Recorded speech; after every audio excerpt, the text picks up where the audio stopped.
programación dinámica.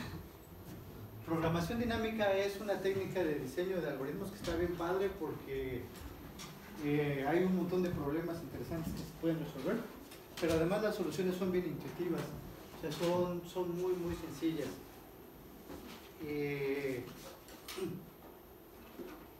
Como lo vamos a ver, ¿no? Ya hemos visto dos técnicas de diseño anteriormente, que la primera era grid, y lo que vimos es intentar construir la solución lo más rápido posible, ¿no? Nada más utilizando información local. Entonces casi siempre es lo primero que utilizamos porque es muy sencillo y además da soluciones muy eficientes con respecto a la complejidad temporal, pero hay un montón de problemas que no se pueden resolver, ¿no? O sea, son los menos los que se pueden resolver con grid. Lo otro que hicimos fue divide y vencerás. Entonces, en divide y vencerás lo que nosotros le sacamos provecho es que podíamos resolver una instancia grande a partir de las soluciones de dos instancias más pequeñas, ¿no? Generalmente lo que hicimos estas dos instancias más pequeñas son fracciones de la instancia más grande. Ahora, esto solamente se puede hacer en el caso en el que yo puedo resolver este problema independientemente de este.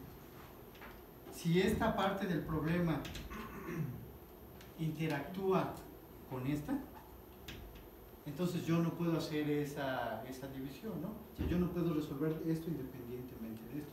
Entonces, divide y vencerás está restringido a esa propiedad estructural de que yo puedo resolver esto independientemente del resto de la instancia.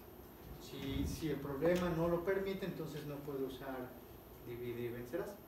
Entonces la siguiente que vamos a ver es programación dinámica. Y programación dinámica lo que hace es hacer un análisis mucho más exhaustivo de las posibles soluciones, pero también sacándole provecho a la estructura. Y lo que hacemos ahora es que un problema grande lo dividimos en una serie de problemas más pequeños. Ahora aquí está la diferencia con divide y vencerás, es que estos pueden estar traslapados. O sea, un problema yo puedo, para resolver, por ejemplo, este problema grande, puedo necesitar resolver estos dos problemas de aquí. Pueden estar traslapados, o sea, sí puede haber que este es el caso en el que digamos que estos elementos de acá influyen tanto en la solución de este problema como en la solución de este otro subproblema. Entonces eso, ¿cómo se subdividen los problemas más pequeños? Va a depender de la estructura del problema. Pero es más o menos sencillo ver cómo se hace esa subdivisión. Entonces eso vamos a estarlo viendo con varios ejemplos. Y eso es una técnica bastante poderosa porque sí hay muchos problemas que se pueden resolver. Entonces, la programación dinámica, uno de los pioneros en utilizarla fue Bellman, y en 1950. Y de hecho, entonces Bellman fue el que le puso nombre a la programación dinámica. Como ya platicamos alguna vez al principio, el término de programación dinámica no dice mucho, o lo de dinámico, no dice mucho acerca de cómo procede la técnica o cómo proceden los algoritmos.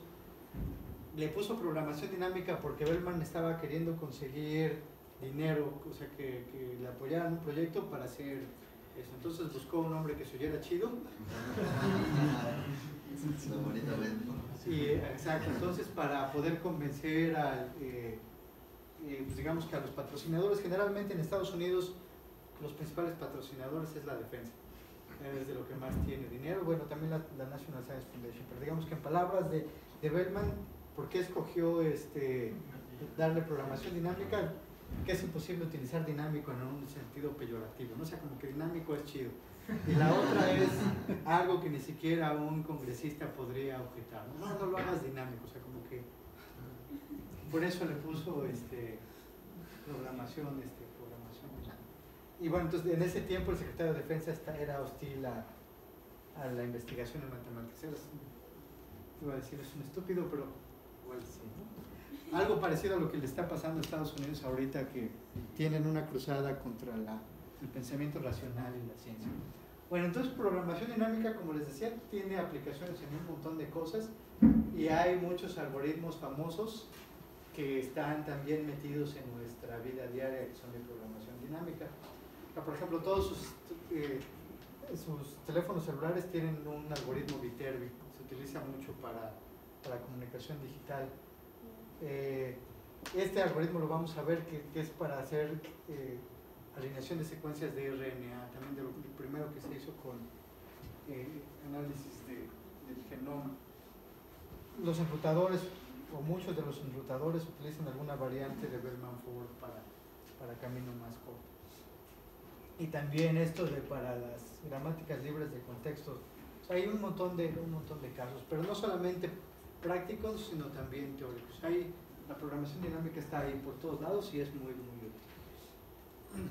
Entonces vamos a... ¿Ya alguno ya ha usado programación dinámica? No, bueno, entonces va a estar chido. De hecho ya hicimos también al principio, ya resolvimos este primer problema, pero ahora lo vamos a hacer un poco más a detalle. ¿Vale?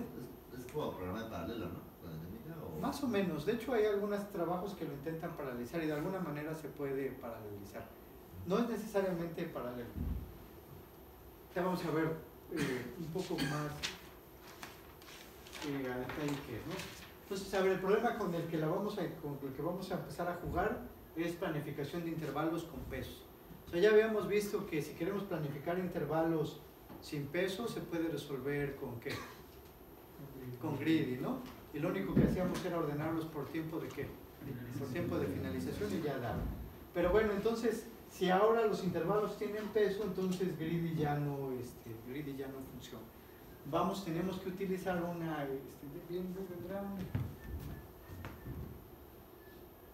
bueno, sí, por ejemplo, aquí hay un contraejemplo para greedy, ¿no? O sea, aquí en nuestro greedy utilizaría pero él pesa 1 y cuando el bueno es porque pesa 999, ¿no? Entonces ahora aquí, en lugar de querer el subconjunto de cardinalidad máxima, nosotros queremos el subconjunto que su peso sea ¿qué? Sea máximo, ¿no? Bueno, entonces ya vimos un contraejemplo sencillo que le dan la torre a greedy. Y entonces ahora lo que vamos a intentar es resolverlo de otra manera. Y la otra manera va a ser una manera muy, muy intuitiva.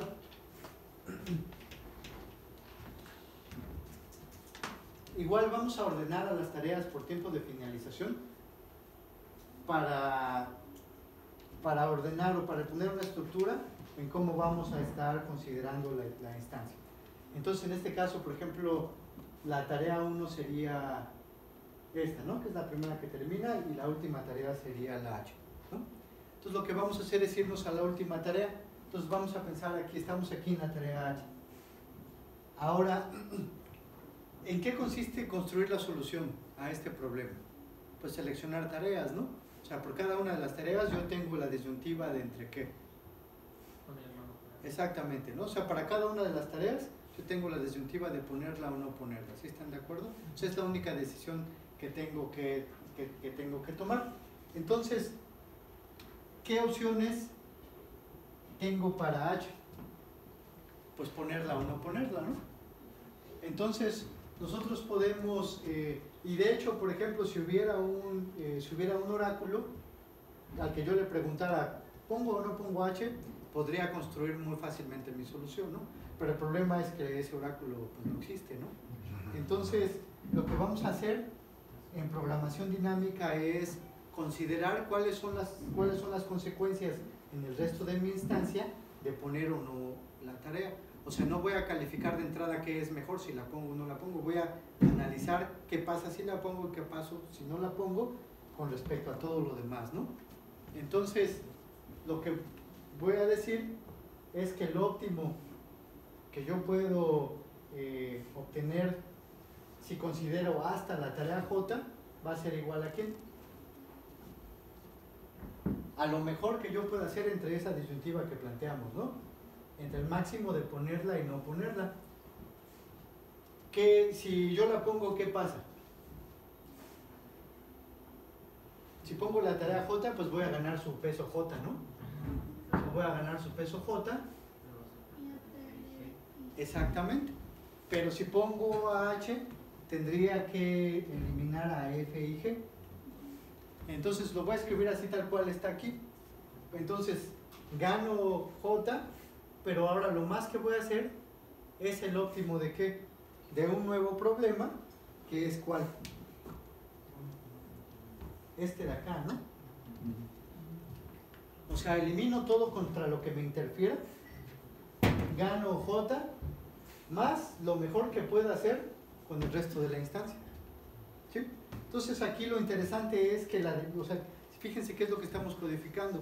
Lo que estamos codificando es que la decisión de ponerla o no ponerla, la ventaja o lo bueno, es que tiene un ámbito restringido con respecto al resto de la instancia, ¿no? Solamente va a impactar a quién, a las que están en traslape con él. Entonces, yo lo que digo es, bueno, esto ya lo quito porque no lo puedo poner, pero lo bueno es que el resto de la instancia, su solución se hace ¿quién? Es independiente, ¿no? Ya es independiente de la decisión que tomé acá, ¿sí lo ven? O sea, ya esta decisión que tomé acá ya no me afecta a lo demás.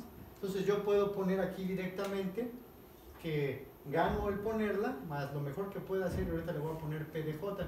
Entonces esta P de J es una función que vamos a, imagínense que esa función la que nos dice es cuál es la última tarea, o la tarea de índice mayor que no se traslapa con J, ¿no?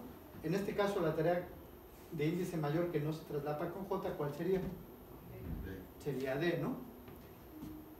Entonces este es el caso de ¿quién? De ponerla. ¿Cómo sería el caso de no ponerla? Exactamente, no gano nada porque no la pongo, y lo mejor que sería hacer es el óptimo de ¿quién? De J ¿quién? De J menos 1, ¿no? Bueno, entonces como este es un opt, le pongo esta cosita y aquí va. ¿Sí están de acuerdo?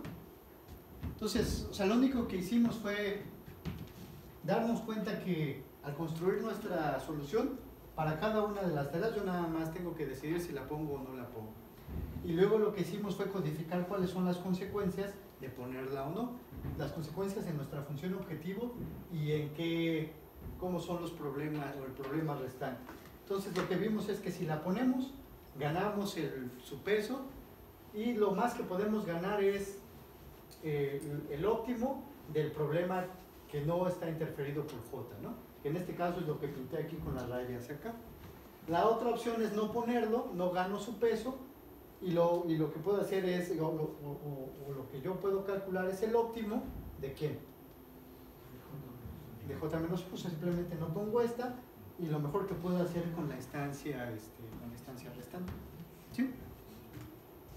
Ya esa es la solución de programación dinámica. Bueno, no. ¿Qué le falta? Ese es o sea, si se fijan, este es un programa, si ya lo codifican, es un programa que es un programa recursivo. Entonces, para completar nuestro programa recursivo necesitamos ¿qué? Necesitamos el caso base, ¿no? Entonces, el caso base sería que ¿cuánto vale, por ejemplo, opt de 0? Si no tenemos tareas que considerar, pues es 0, ¿no? ¿Cuánto sería, por ejemplo, opt de 1?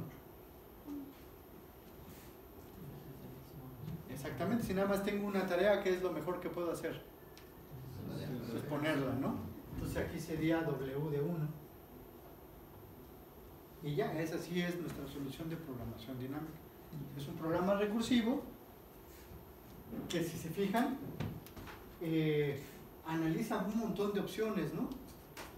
O sea, esta nada más es la opción para la tarea J, pero se va haciendo un árbol.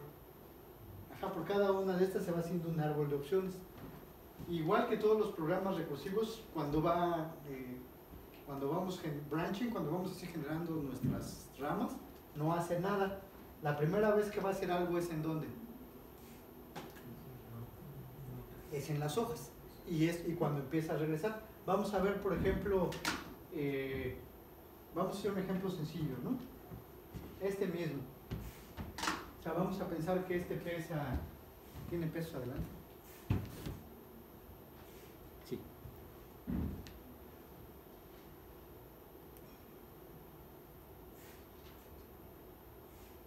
Ah, bueno, ya no, más bien está ordenado por esto.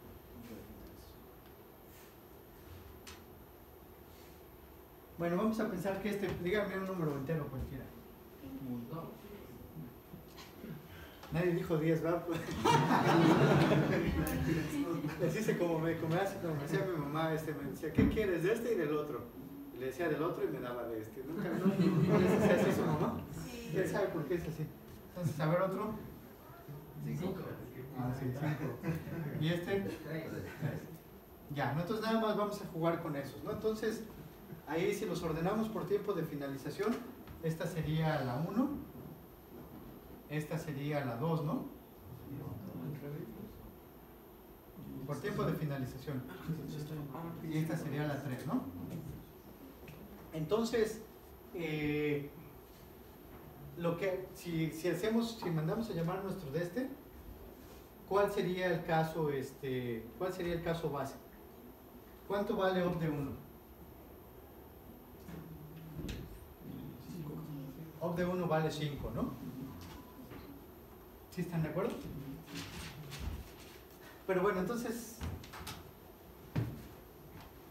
lo que nosotros tendríamos es op de, o sea, porque empezamos con el más grande, ¿no? Op de 3, y nosotros que sabemos que op de 3 es igual a ¿quién? A 10 más ¿quién?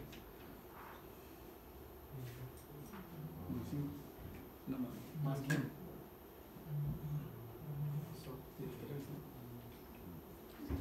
En este caso sería más op de 0, ¿no? Porque ya no puedo poner a nadie. ¿Y op de 0 cuánto vale? 0, ¿no? Y eso lo tengo que comparar ¿contra quién? El óptimo sería 3. Contra op de 2, ¿no? Entonces eso sería contra op de 2. Pero en este caso no sé cuánto vale op de 2, ¿no? Entonces ahora tendría que ser op de 2. ¿Cuánto vale?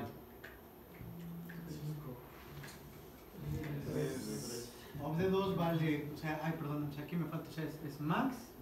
Ya nada más le puse la m porque no me cabe. Entonces aquí es max. ¿Entre quién?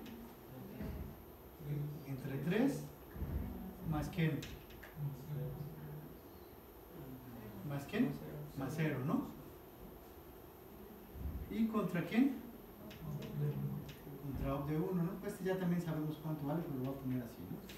Y entonces ahora op de 1, que vale, ¿cuánto vale? Pues ya es un caso base, nosotros sabemos que el op de 1 vale ¿qué?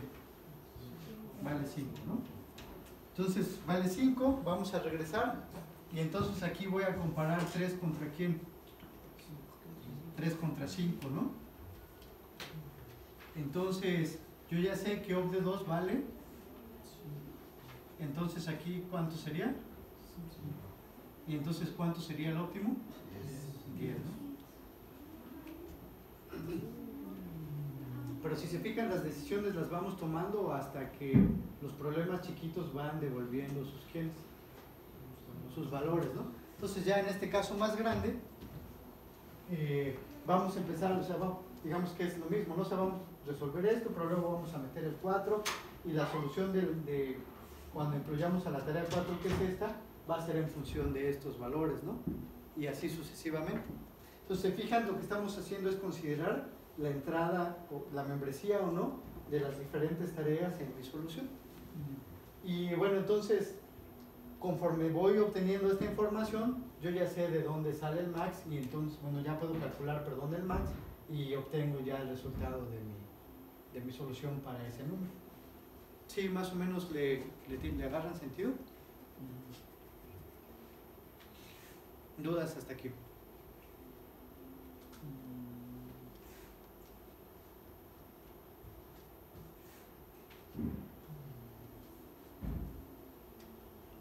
En este caso nada más tenemos 3 tareas. Si consideráramos todas, tendría que ser... Va a ser más o menos lo mismo. Pero por ejemplo, estos resultados son, o sea, estos resultados que tenemos aquí son independientes de que le hayamos puesto más tareas hacia adelante, ¿no?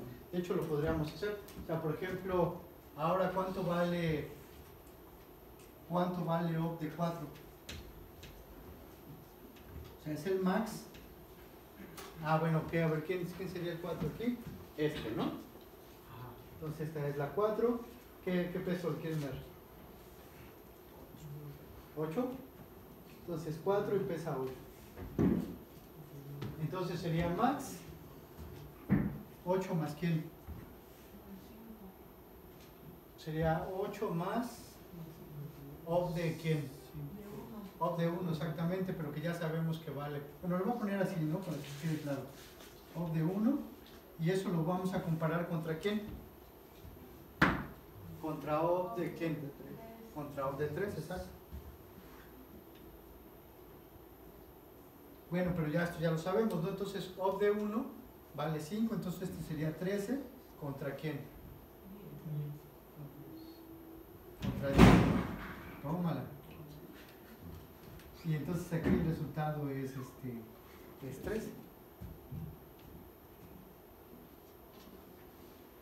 Entonces ya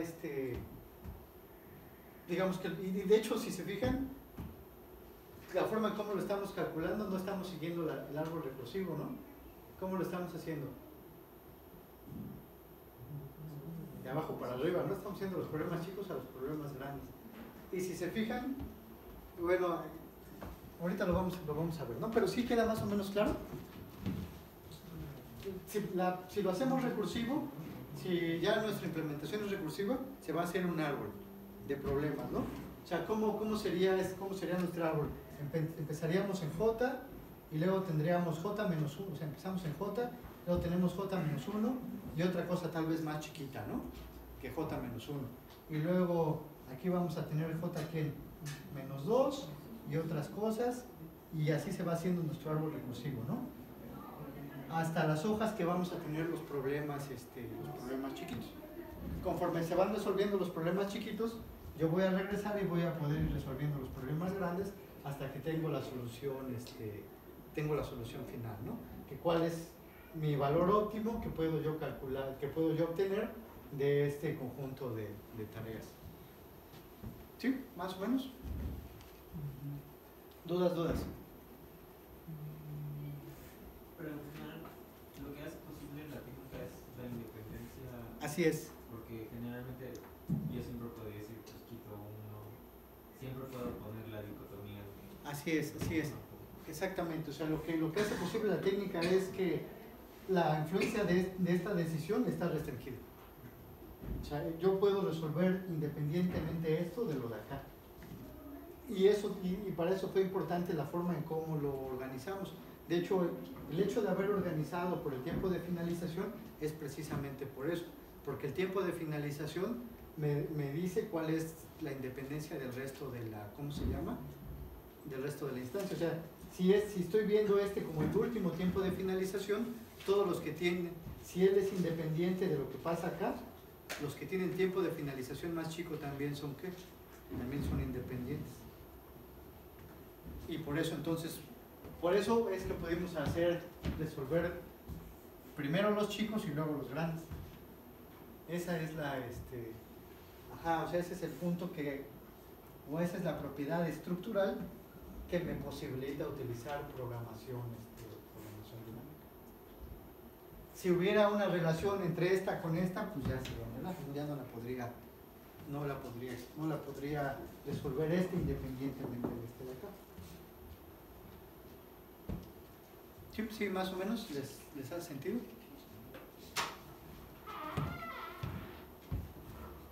Bueno, entonces, ya me adelanté todo, ¿no? Entonces, lo que hicimos fue enumerarlas por tiempo de finalización y luego definimos esta función P. ¿Qué esa función P qué me daba? El índice más pequeño de la tarea que no se traslapa con la que yo le estoy dando, ¿no? O sea, si estoy en la tarea 8, por ejemplo, P de 8 me da el índice más grande de una tarea que no se traslapa con 8. Entonces, ¿quién es ella en este caso? 5, ¿no? ¿Quién es P de 7? Es 3, ¿no? Porque la que no se traslapa es la 3. Y P de 2 no es nadie, ¿no? Como lo que ya habíamos visto, acá. Y por eso es esta P que está puesta aquí, ¿sí? Entonces, lo que también tenía escrito acá, pero ya aquí bonito, es la solución de programación dinámica, ¿no?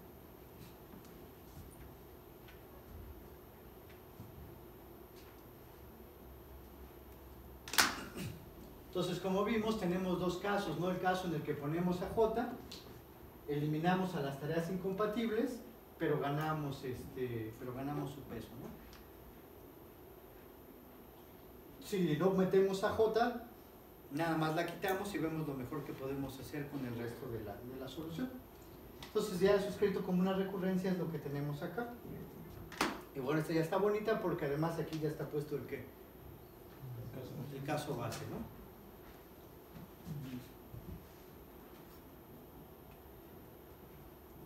¿Qué pasaría? ¿Cómo es la complejidad de esto si lo implementan así tal cual? ¿No? O sea, la implementación de esto tal cual, la traducción, todo eso se puede implementar o su traducción es directa, ¿no? Que es la implementación que viene acá.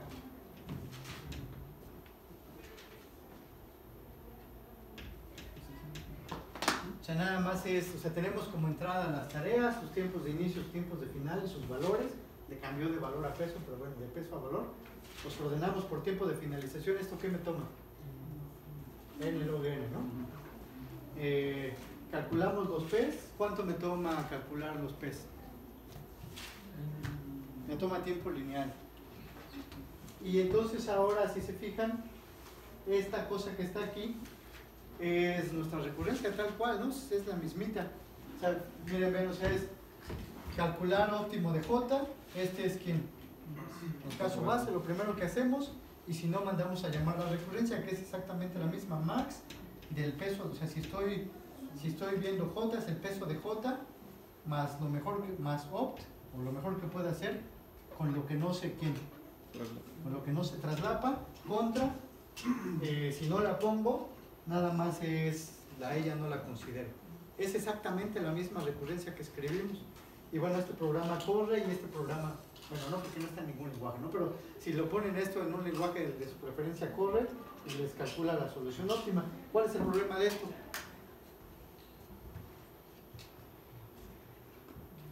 ¿Cuál es la complejidad de esto de acá? Tiene que ser recursivo. El problema de esto es que esto es exponencial.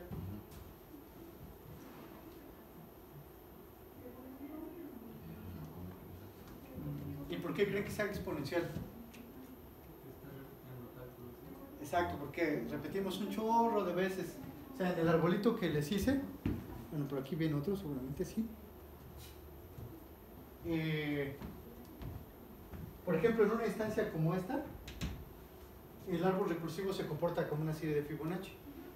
Y esa cosa crece exponencial. O sea, y el problema, como dice Jorge, es que hay un montón de cálculos que salen repetidos. O sea, hay un montón de subproblemas que salen otra vez y otra vez y otra vez y otra vez. Entonces, por eso esta cosa crece exponencial. Pero lo bueno es que el problema está bien identificado, ¿no? Si el problema es que repito un chorro o calculo un montón de veces, problemas repetidos. ¿Cómo lo solucionarían? Metiéndolos a una tabla. Exactamente, nada más métanlos a una tabla. Entonces, cada que calculo un problema, lo meto a una tabla y ya nunca más lo tengo que volver a calcular. Entonces, lo que hago es, primero checo la tabla, si está vacía, pues ya llamo recursivo, ¿no? Pero si no está vacía, pues ya lo saco de ahí. Entonces, a esa técnica se le conoce como memorización. Y es muy, muy sencilla. Y consiste en, como dijo Ricardo, tener un arreglo que se le conoce un arreglo de memorización, donde vamos a guardar las soluciones a los subproblemas. Y entonces este código es igual al anterior, solo que tenemos aquí nuestro arreglo de memorización, que vamos a tener, bueno, en este caso, en este lenguaje que no existe, ¿no? Le pueden poner una banderita que se llama vacío, y nada más al primero le ponen, ¿cómo se llama? Al primero le ponen 0, de hecho está mal, ¿no? O sea, aquí debería ser m de 1. Perdón. ¿M de quién? De cero. No, porque aquí ni hay 0. porque empieza, bueno, sí, vamos a ver m de 0, sí. M de 0 igual a 0, ¿no? Para el caso, ¿qué? Para el caso base. Pero entonces ahora lo que vamos a hacer es que cuando queremos calcular nuestra cosa, lo primero que nos preguntamos es si esto está, ¿qué? Si está vacío. Si no está vacío, ya devuelvo el valor que estaba dentro. Y si sí está vacío, hago mi cálculo recursivo. La ventaja de eso es que no nada más una vez voy a resolver cada uno de los problemas. Entonces ahora, ¿cómo creen que se haga la complejidad de esto?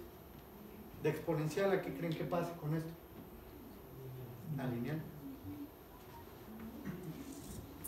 De exponencial pasa a lineal. Y es fácil verlo, ¿no? Porque a lo más, ¿cuántas llamadas recursivas vamos a hacer por cada una de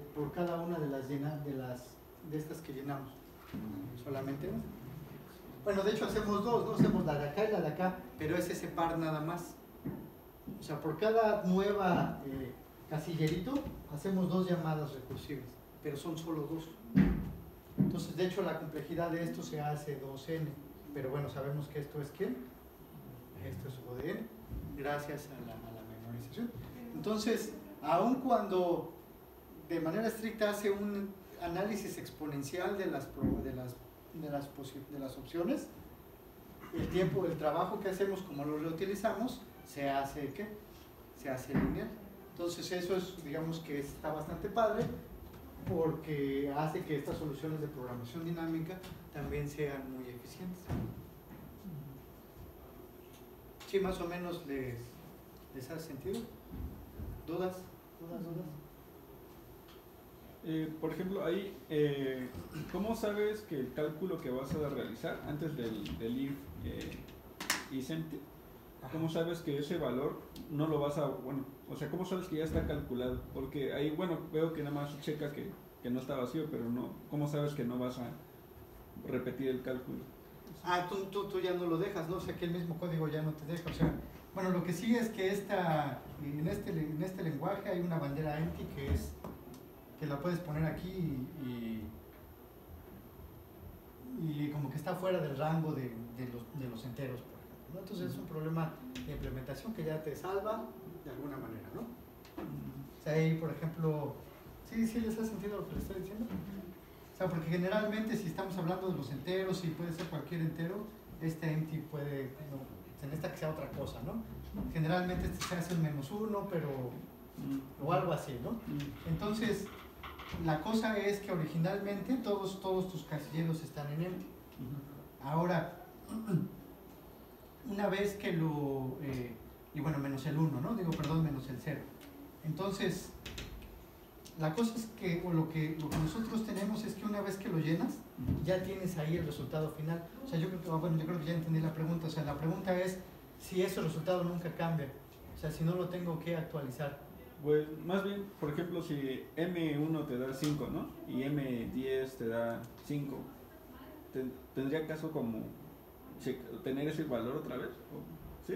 Sí, ¿y por qué? Sí, no tiene nada que ver, ¿no? Sí. Cuando asumes, ahí es donde impacta, ¿no? Sí, pero también es una buena pregunta. O sea, a ver, voy a intentar hacer, no con 5, pero bueno, a ver. O sea, puede ser, por ejemplo, que, o sea, a ver, voy a intentar hacer, es que es muy buena pregunta. O sea, esta es la tarea 3.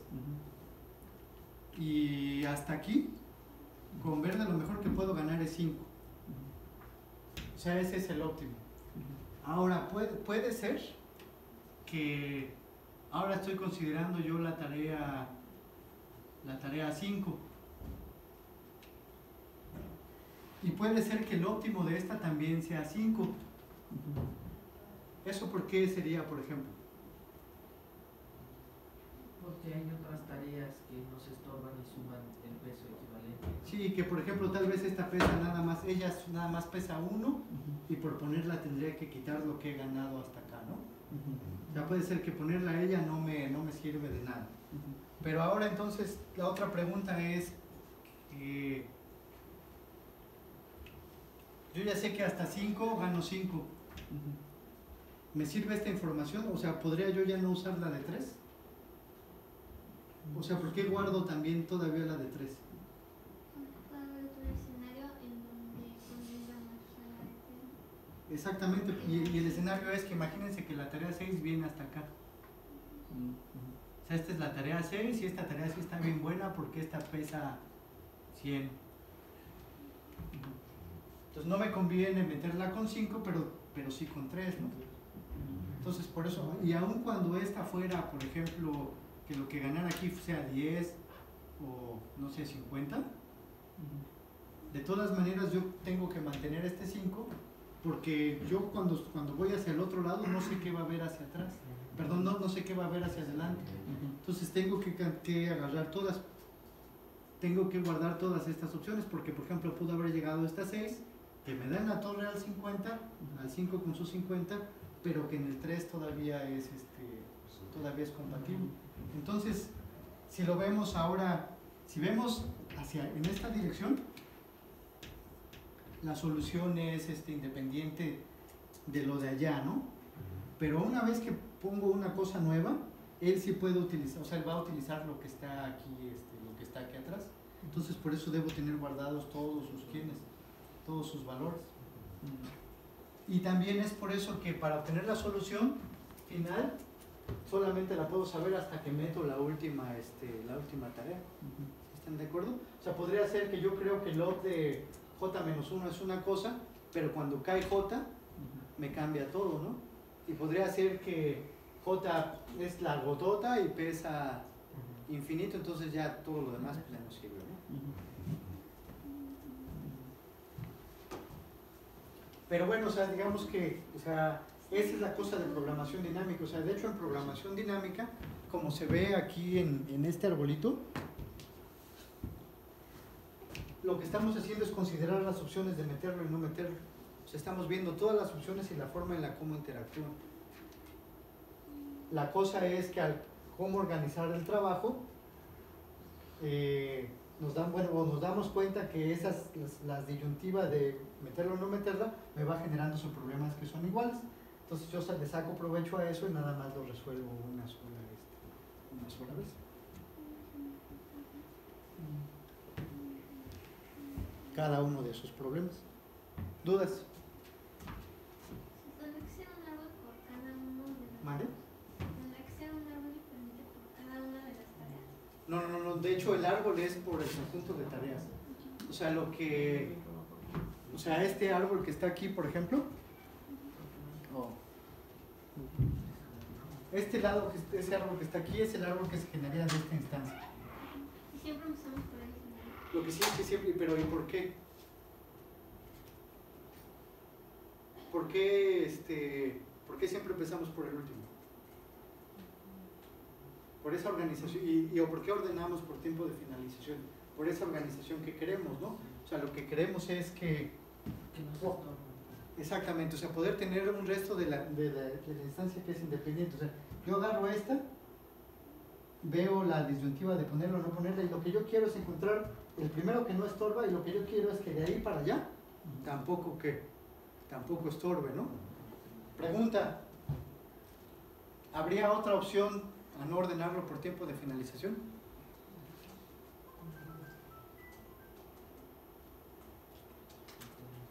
¿Podríamos ordenarlo por tiempo de inicio?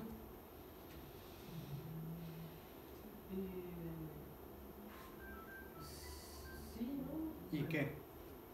¿Y qué más tenemos que hacer? Considerarlos como- Exactamente, nada más ahora considerarlos para acá.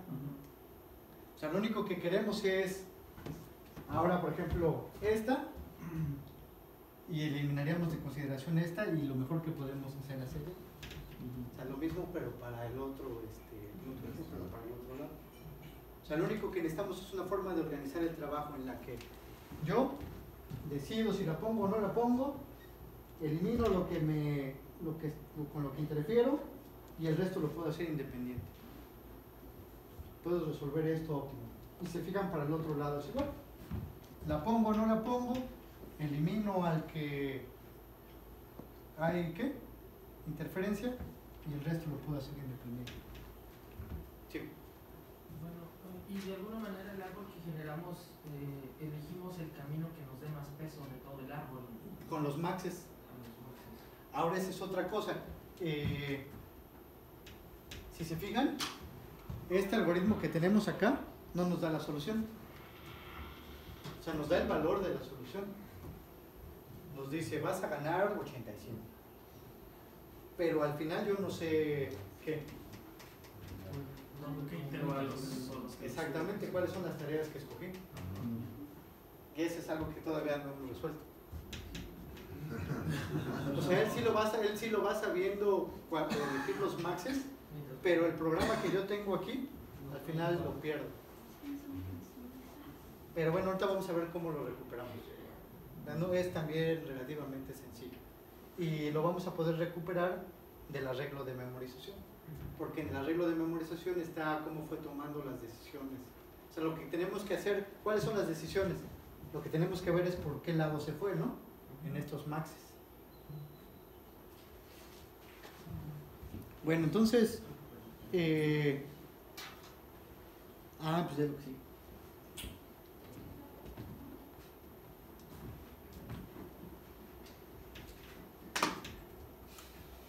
Bueno, entonces, como dijimos, el algoritmo anterior no calcula o nos da el valor de la solución óptima, pero no nos dice quiénes son los intervalos o las tareas que están ahí, que lo componen. Entonces, lo que vamos a hacer ahora es recuperarlo y lo vamos a recuperar del arreglo de memorización. Entonces, ¿qué está guardado en nuestro arreglo de memorización?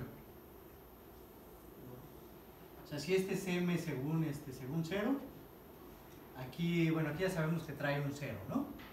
Pero aquí vamos a hacer el m según n, que es la última tarea que metimos, y de hecho ahí está guardado el valor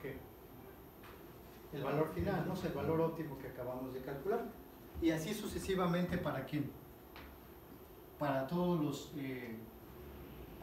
tamaños de los subconjuntos de mis n tareas, ¿sí?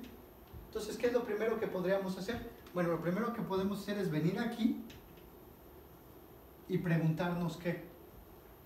¿Qué nos preguntaríamos? Si la tarea n está adentro, ¿no? O sea, lo que queremos es reconstruir nuestra solución. Entonces, lo que vamos a ver es si nuestra tarea n está adentro. ¿Cómo lo hacemos? ¿Cómo sabemos si n está adentro? Exacto, ¿pero qué tenemos que comparar? O sea, ¿con qué hizo nuestro programa?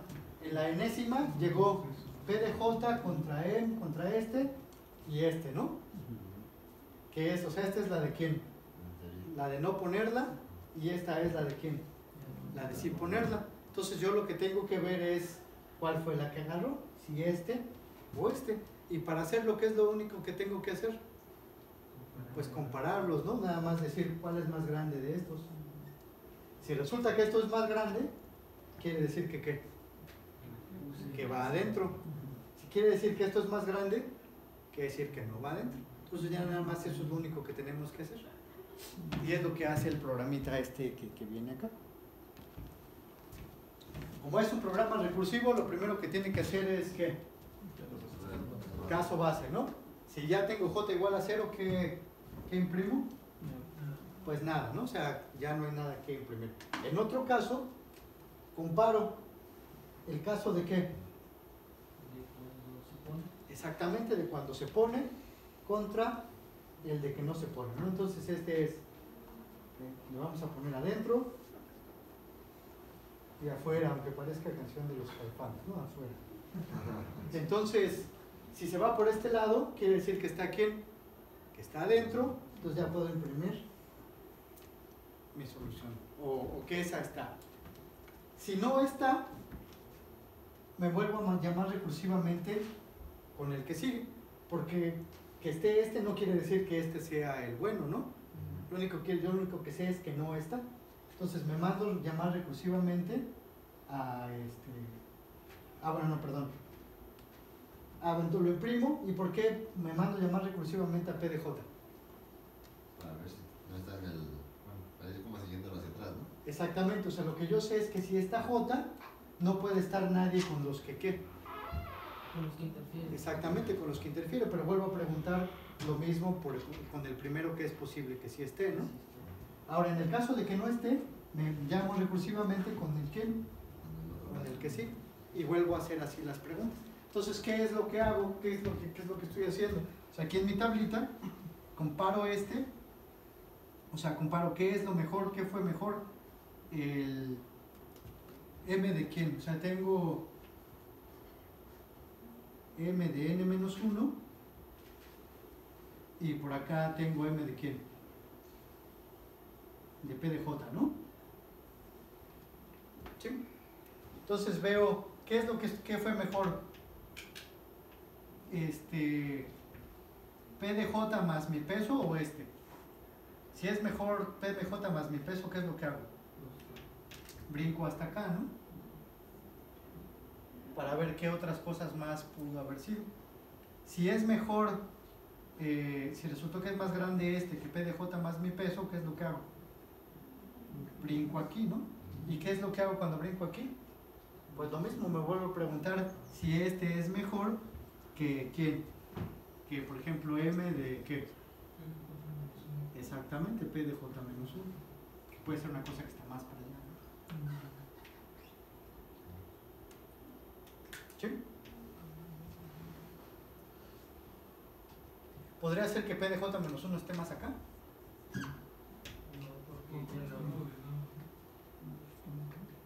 No podría ser porque fuiste ordenando, para llenar esa tablita fuiste decidiendo cuál iba... Sí, puede ser. Porque ese depende qué tan larga sea mi cola. Porque mi p de j no depende de mi tiempo de finalización. ¿De qué depende? De los pesos. De mi tiempo de inicio. Mi p de j. Ah, O sea, fácilmente, ¿no? O sea, imagínate esta instancia. O sea, puede ser que la j-ésima instancia tiene hasta acá. O sea, este es j. Y j menos 1 es así cortita. Puede ser que p de j menos 1 sea simplemente j menos 2, ¿no? ¿Sí estás de acuerdo? O sea, p de j menos 1, que es el índice más grande que no se interfiere con este, es simplemente j menos 2. Y p de j puede ser 0.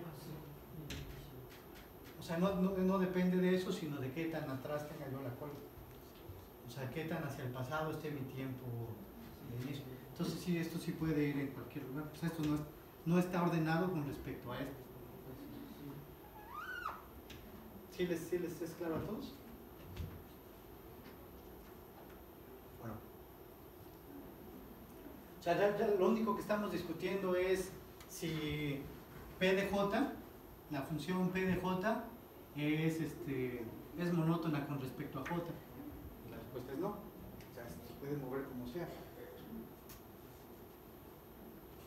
Y aquí este es un caso, ¿no? O sea, imagínense que esa es, que la instancia completa es esta.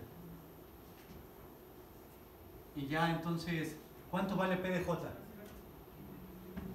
En este caso, p de j, ¿cuánto vale? Ajá, p de j en este vale 0. P de j menos 1, ¿cuánto vale? J menos 2, y en este caso es j menos 2 igual a 3, ¿no? Porque lo estamos ordenando por tiempo de finalización. Entonces esta sería la tarea 1, la tarea 2, la tarea 3, la tarea 4 y esta sería la tarea 5, ¿no? Entonces p de j, tal está puesta aquí, es 0. P de j menos 1, que es igual a p de 4, es 3, ¿no? P de j menos 2 es ¿qué? ¿Por qué es qué? 3, ¿no? Ajá, entonces es 2. Pero ya ven que esto no es, o sea, puede ser que aun cuando j es más grande, su p de j sea más chica que la de los demás, es lo único que estábamos diciendo. Porque eso de qué depende, de qué tanto interfiere hacia atrás la tarea de la que estemos hablando, ¿no?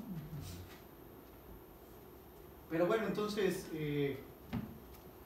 si les queda claro a todos que con esto podemos recuperar nuestra solución.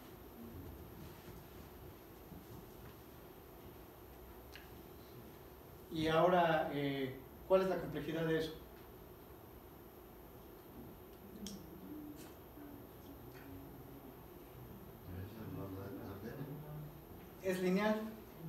porque en cada llamada al menos hacemos progreso hacia dónde. O sea, digamos que ahora nuestra función de progreso puede ser ¿quién? J, ¿no? En cada llamada yo garantizo que J decremente en cuánto? En 1, ¿no? Al menos 1. Entonces, como empiezo en n, solo puedo, y la cota inferior es 0, y soy monótona decreciendo en 1, entonces la complejidad es que O de n, ¿no? ¿Sí están de acuerdo?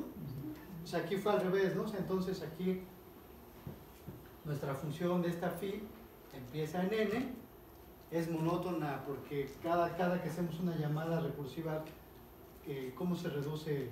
O sea, nuestra función phi es igual a ¿quién? Es igual a j, ¿no? En cada llamada recursiva esta cosa se decrementa en cuánto? En 1 al menos siempre, ¿no? Porque o decremento mucho con este p de j o en potencia mucho o decremento 1 acá en este otro lado, ¿no? Pero siempre decremento 1. Y lo menos que puede valer es ¿quién? Y lo menos que puede valer es 0. Entonces, como empiezo en n, mi cota inferior es 0, entonces mi complejidad es ¿qué? O de n, ¿no? Porque viajo n de estas, ¿cómo se llama? N pasos a lo más, desde donde empiezo hasta la cota de mi ¿qué? Hasta la cota de mi función, ¿no? Nada más que en este caso es una cota ¿qué? Una cota inferior. Y si eso les causa ruido, entonces nada más hagan n menos j, ¿no? Y ya se hace para arriba. Y ya pueden empezar aquí y va para hasta n, ¿no? Para que entonces ya la cota sería acá.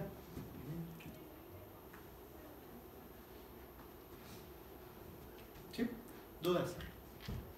¿Qué les parece la programación dinámica? Pero bueno, de todas maneras vamos a ver la última evolución de este Pokémon. Es como hicimos el ejemplito.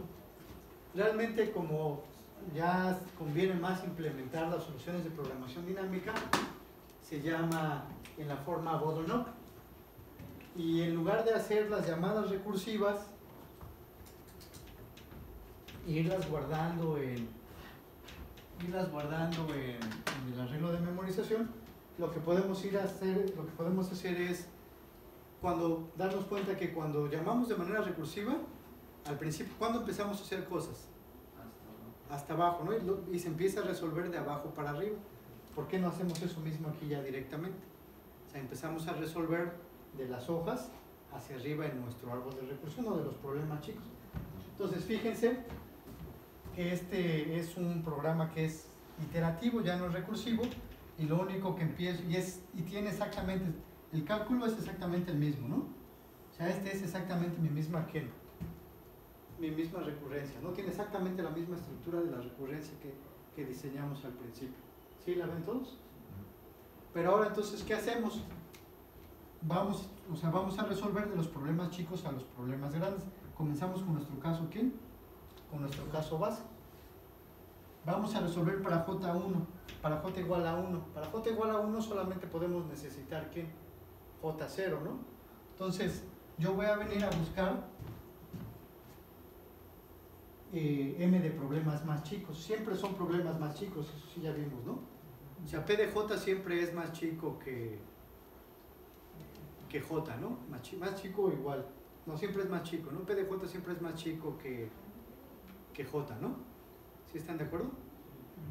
Entonces, siempre que quiero resolver el J-ésimo problema o el J-ésimo índice, siempre voy a necesitar problemas que son con un índice más ¿quién? Con un índice más pequeño. Entonces, por ejemplo, empiezo en 1, solamente voy a poder utilizar los de ¿quién? Y los de 0, ¿no? Y pues sí tiene sentido. Entonces ya lo guardo. Cuando tenga J2, solamente voy a necesitar ¿qué?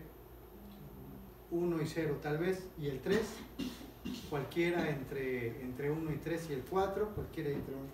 Pero entonces todos esos ya van a, o sea, si se fijan, cada que calculamos uno, los anteriores que podemos, o los que pudimos haber necesitado, ya los calculamos ¿cuándo? en iteraciones anteriores, ¿no? ¿Sí lo alcanzan a ver?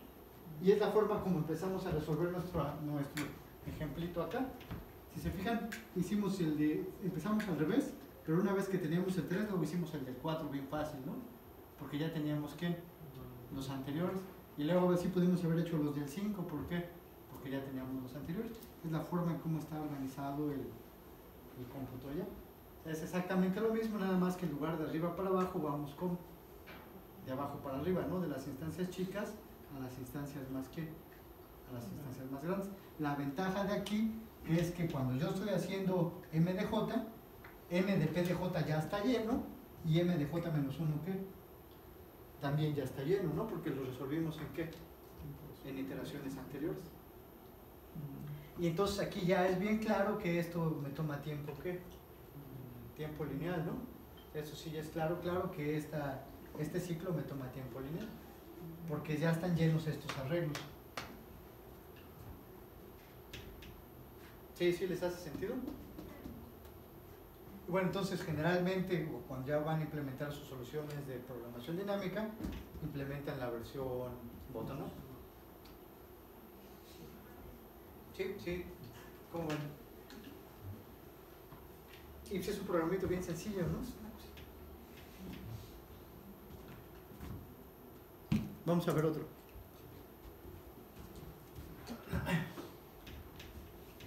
Entonces este problema se llama mínimos cuadrados segmentados.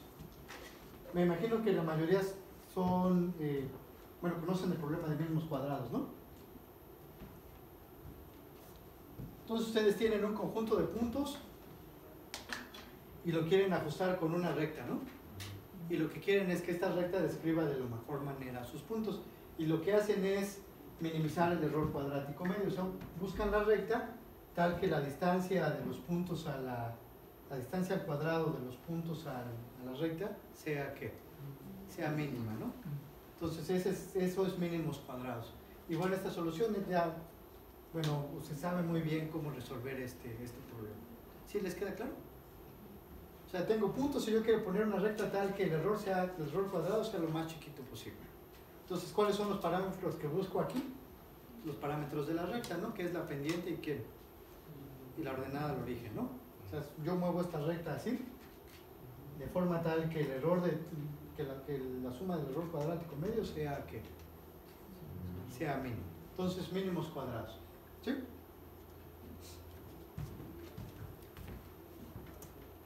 Entonces, la solución está acá. ¿Cuál es la complejidad de esta solución? ¿Cuánto me toma, para calcular eso, cuánto tiempo me toma?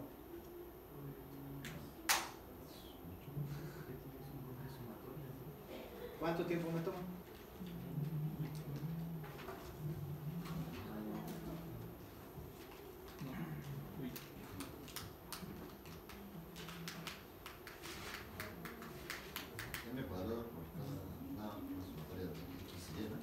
N, ¿no? Tiempo lineal, ¿no? O sea, ¿estas cuántas son? N multiplicaciones, ¿no? Y N multiplicaciones y N sumas. N sumas, una multiplicación, ¿no?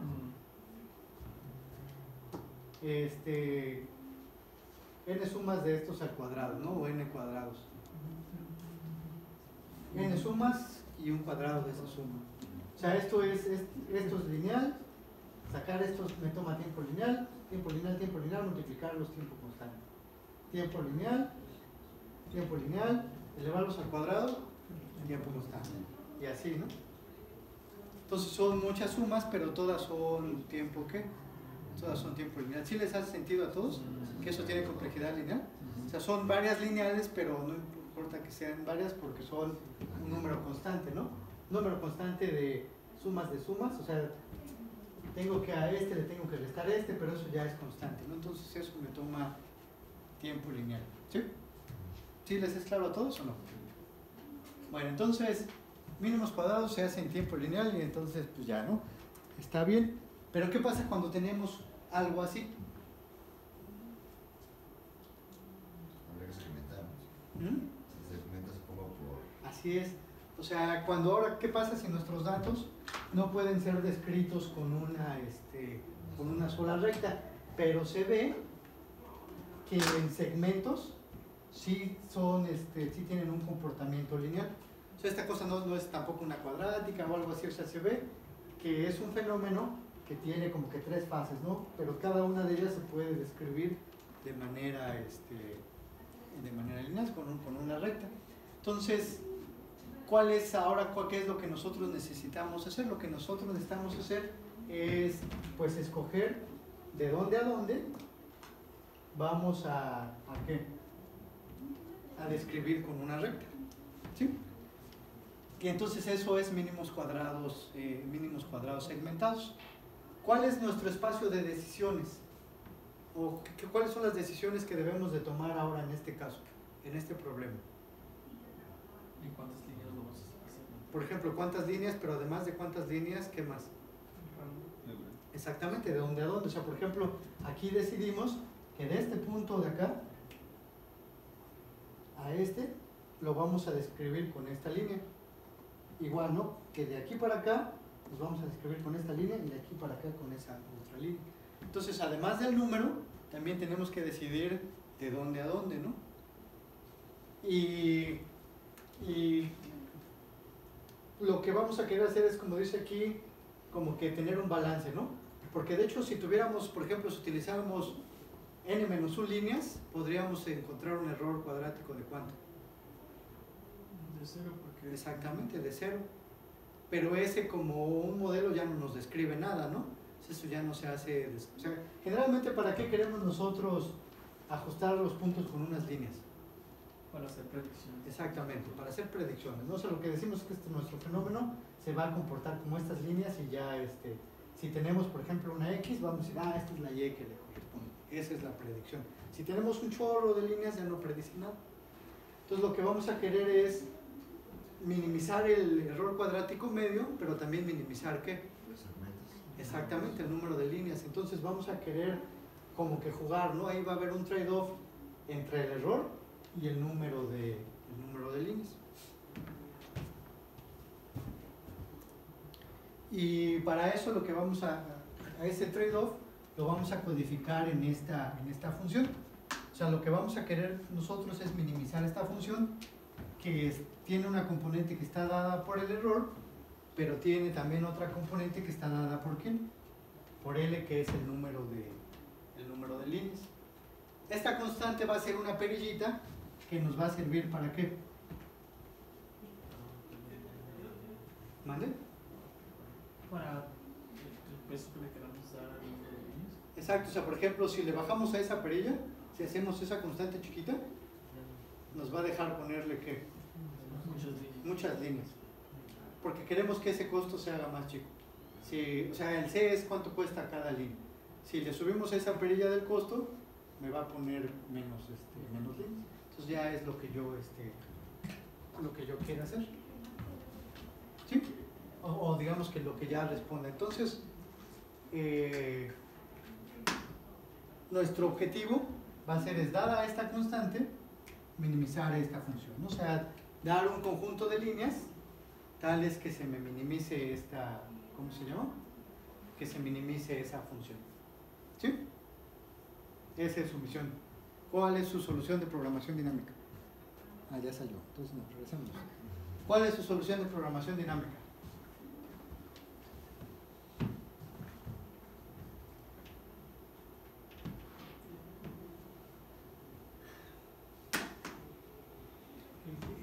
Primero vemos que el espacio de soluciones está también bien grandísimo, ¿no? Sí. Porque podemos empezar desde una línea hasta chorro de líneas diferentes, ¿no? Por ejemplo, pueden ser, por ejemplo, 2 líneas, pero tenemos un montón de diferentes opciones para 2 líneas, ¿no? Porque puede ser que la primera línea nada más sean estos 2 puntos y la otra los que restan. Luego podría ser que sean estos 3 y los que restan. Estas 4 y la otra los que restan. Estas 5 y la otra los que restan. Estas 6 y los que restan, ¿Sí ven más o menos que el espacio es bien grande? Entonces vamos a intentar hacer una solución de programación dinámica. Bueno, entonces igual vamos a ordenar a los puntos por la coordenada X. Y entonces vamos a decir, por ejemplo, que el log de... A ver, nada más déjenme ver una cosa.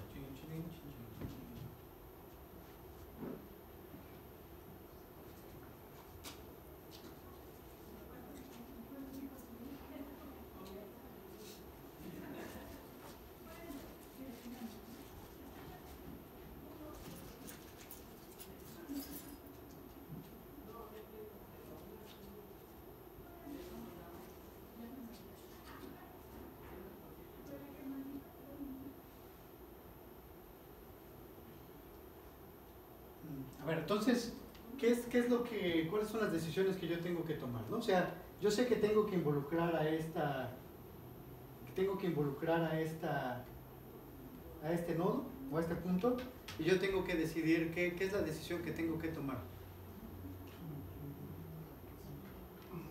Si lo meten en la línea que estaba en las anteriores. ¿Una qué? Si lo meten en la línea que estaba en los anteriores. Más o menos, o sea, tengo una línea que va a describir a este y entonces la siguiente es hasta cuántos más los debo de describir con él, ¿no? Entonces, por ejemplo, para este dibujito, si decido que puedo hacer esta línea, o sea, que los voy a describir, entonces ya después será lo mejor que pueda hacer con el resto de los puntos. Entonces, a ver, vamos a ponerlo así, vamos a poner nada más directamente. Lo mejor que puedo hacer en OBJ, ¿a qué va a ser igual? En este caso sería el mínimo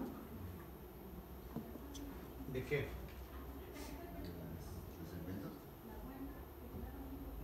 No, o sea, la decisión es, si ya tengo aquí mi J como el índice de los nodos, mi decisión es hasta dónde la debo de poner. Y entonces, ¿cuáles son las alternativas para, como el último punto con el que voy a describir esta recta? Pues podría ser como el mínimo total del error si tienes más puntos dentro de la recta. Más o menos, o sea, vamos a poner un poco de notación también. O sea, voy a decir que E de I, J, este va a ser el error de describir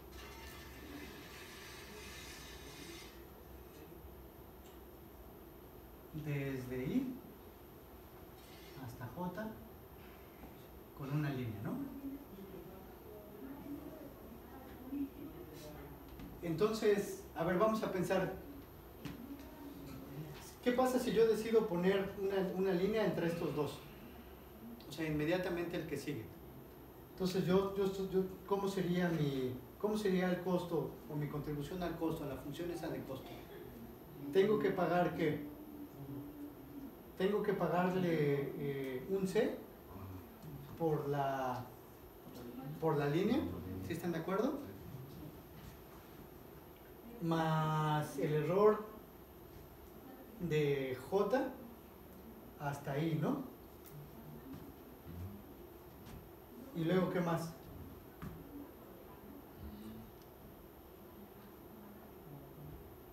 Más lo mejor que pueda hacer describiendo ¿quién?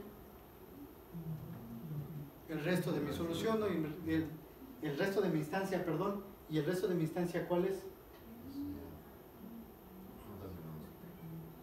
I menos 1, ¿no?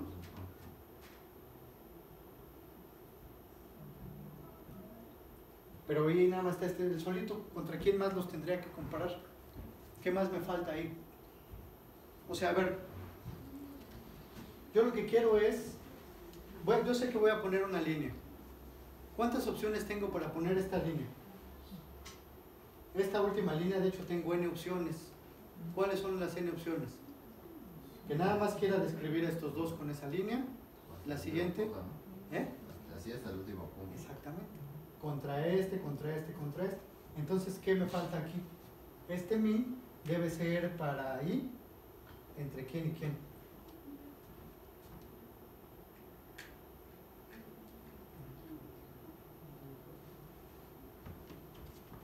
Así es.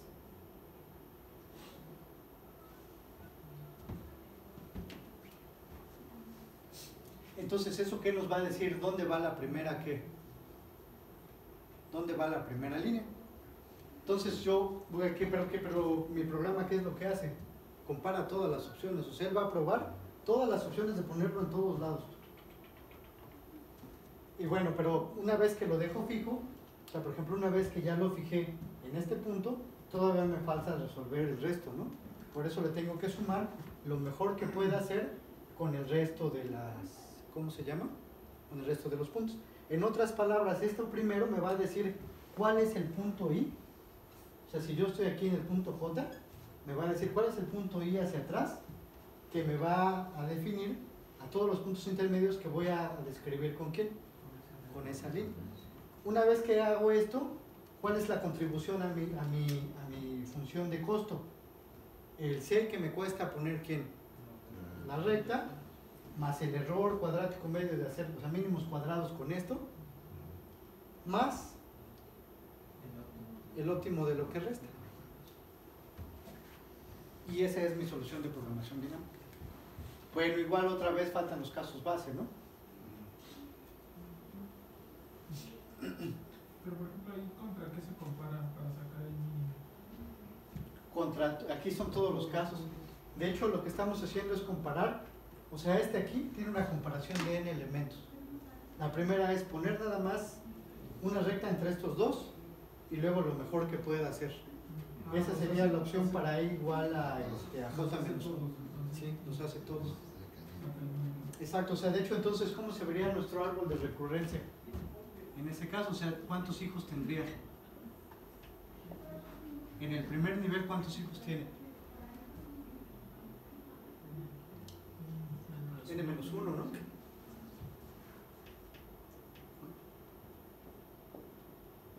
Y luego, por ejemplo, este.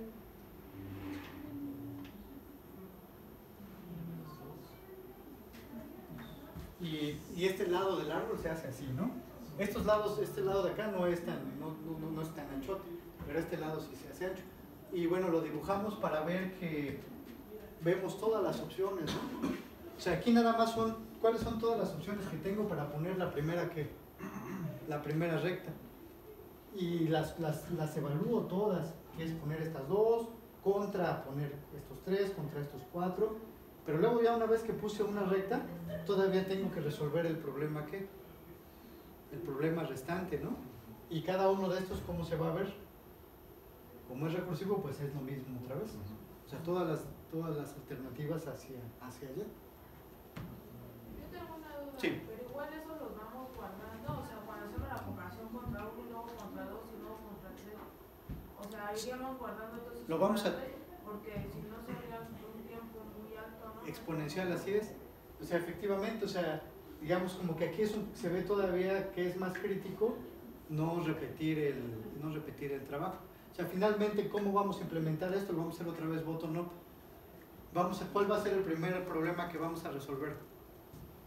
Pues ajustar estos dos puntos, nada más. Una recta, le vamos a poner una recta y va a ser error que 0, ¿no? Luego vamos a tener el problema de 3, y el problema de 3 va a ser que ajustemos ya sea estos dos o estos 3. Y luego el de 4 y así. Realmente lo vamos a hacer bottom-up, guardando todas las soluciones en nuestro arreglo de memorización. Pero en realidad donde está codificada la lógica del problema es en la recursión. Si se fijan, se ve así como que muy de fuerza bruta, ¿no? Y en el árbol como que aún se queda más claro que son un chorro de opciones las que revisamos. Otra vez la ventaja es que muchas de esas opciones son ¿qué? Son repetidas. ¿Sí es más o menos claro? ¿Dudas? ¿Lo podríamos hacer de allá para acá? Sí. Igual, claro. Es exactamente lo mismo. Ahora vamos a ver si sí.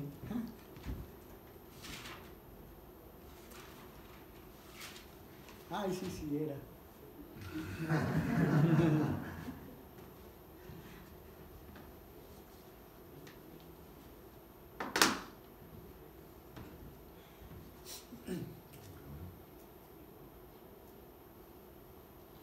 Entonces ya puedo borrar esto.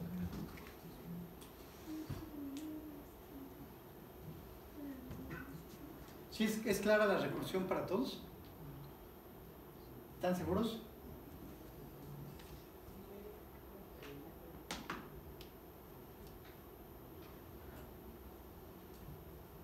Dudas, pregunten.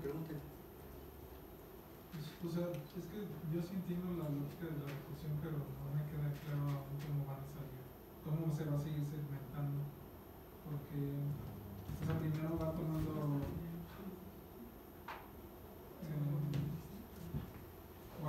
el siguiente punto, ¿no? Para hacer la recta, y luego lo hace con 3 y luego con Así es. 4 hasta que... Hasta todos. Pero lo que pasa es que, o sea, imagínate que estamos aquí en el punto, o sea, este es J y este es el punto I, ¿no? Y en el caso en el que está considerando I. Entonces, en el caso que está considerando I, él va a poner una recta aquí y va a calcular su error. Pero luego le va a quedar otra vez este problema, ¿no? Que es ahora ajustar a los puntos restantes. Y aquí vamos a empezar otra vez. Va a poner una recta contra este y ver qué es lo mejor que se puede hacer con los puntos restantes. Ahora estos 3 y los puntos restantes. Igual pensemos que ahora va considerando aquí el I'. Entonces, en el I' lo que está viendo es cuánto me da si aquí pongo de J a I y aquí pongo de I a I', y luego ahora lo mejor que puedo hacer hacia acá. Y luego aquí igual cuando esté en el punto de I', va a ver, por ejemplo, ahora estoy aquí en I'. Y en el caso de I', yo lo que decido es que puse ahora esta recta aquí y ahora veo cuál es lo mejor que puedo hacer hacia allá. Pero eso lo hace para todas las formas que hay ahí. Son un montón. O sea, estamos siendo exhaustivos en las formas en las que se pueden poner rectas. O sea, una recta de estos dos y luego todas las formas de lo demás. O sea, consideramos todos los subcasos. Y eso donde se ve, ¿no? O sea, este nivel que está puesto acá.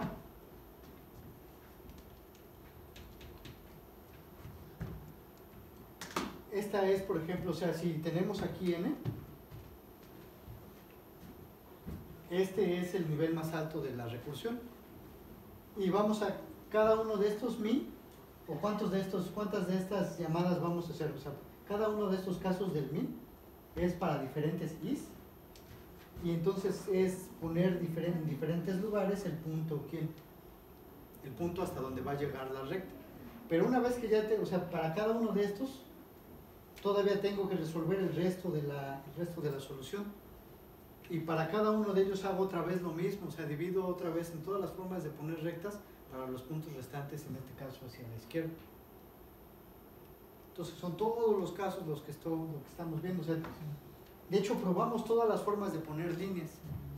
Y eso es lo que le da el poder a programación dinámica, o sea, que nos deja hacer una prueba casi exhaustiva, ¿no? Porque otra vez, o sea, nada más, como estamos hablando de líneas, ya una vez que hemos puesto líneas entre estos puntos, ya estos ya no se ven afectados por lo de acá. Se da otra vez ese fenómeno de independencia del resto de la solución. Y es por eso que podemos utilizar programación dinámica. Sí, porque, o sea, si ya una vez que yo ya fijo esta línea, el resto no le importa acá. Sí. Para, digamos, la parte del costo, como lo que nos interesa son que haya menos líneas, digamos, en un caso en el que el error saliera los errores salieran más grandes que digamos, tendría que salir decimales, ¿no? Los errores, para que no sean tan Bueno, también significativos. dependiente de cuándo sean tus valores, ¿no? O sea, sí, esa es mi duda. O sea, ¿cómo se define eso si la C nada más representa a lo mejor un 1, un 2, un 3 y el error entonces se vuelve... no, el C nada más tiene que ser un entero positivo, no tiene que ser entero, es un real positivo. O sea, y ya es en la escala de tus valores y también depende de ya el fenómeno que tú estés haciendo. O sea, tal vez lo que quieres es y puedes optimizar, ¿no? O sea, podrías tener, por ejemplo, un objetivo de error cuadrático y ya nada más pones el mínimo número de líneas que te den ese objetivo de error. Y ya, por ejemplo, eso depende de tu experimento y de cómo quieras hacer tú el ajuste.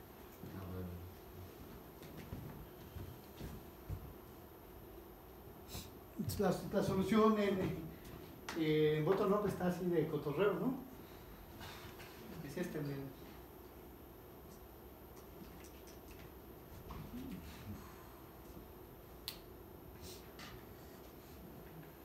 Pero si se fijan es exactamente lo mismo, o sea, nada más es nuestra recursión, nada más tenemos que empezar de los casos chicos, de tener un solo punto, hasta tener ¿quién? Los n puntos. ¿Cuál es la complejidad de esto?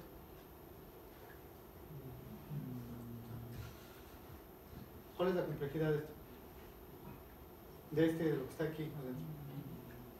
¿N qué? N cuadrada, ¿no? Porque sí son n de este ciclo, pero aquí, para calcular este min, ¿cuántos uso en el peor de los casos? N, ¿no? Entonces n de este min de ir de 1 hasta j, porque j puede valer n, y el n del de afuera, n cuadrado. Pero bueno, de hecho aquí el costo está dominado por el for de acá, que es O de n cúbica, que es donde calculo el mínimos cuadrados para todos los pares. Como ¿cuántos pares tenemos? De orden de n cuadrada, y la complejidad dada a un par es n, me queda aquí n cúbica, ¿no? Ah, bueno, ya quitadísimo. Y entonces el tiempo de ejecución va a estar dominado por ese n cúbica.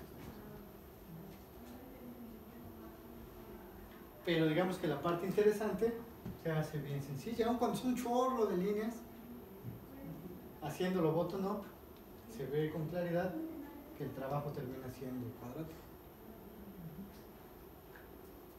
¿Sí les queda claro esta parte? Está chido, ¿no? Bueno, entonces la próxima vez vemos el problema de la mochila.